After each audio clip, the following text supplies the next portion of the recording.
24/1/2026 இன்றைய இறைவனின் வார்த்தை.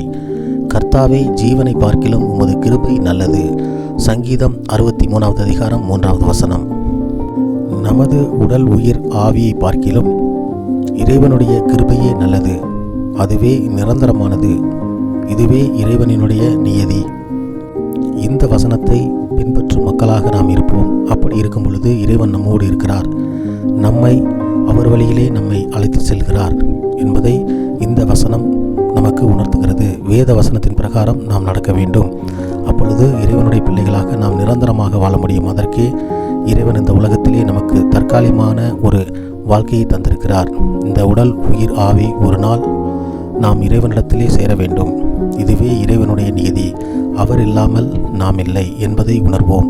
இந்த வேதத்தின் பிரகாரம் நடப்போம். இறைவன் தாமே நம் ஒவ்வொருவரையும் நிறைவாக இந்த நாளில் ஆசீர்வதித்து வழி நடத்துவாராக. ஆமேன்.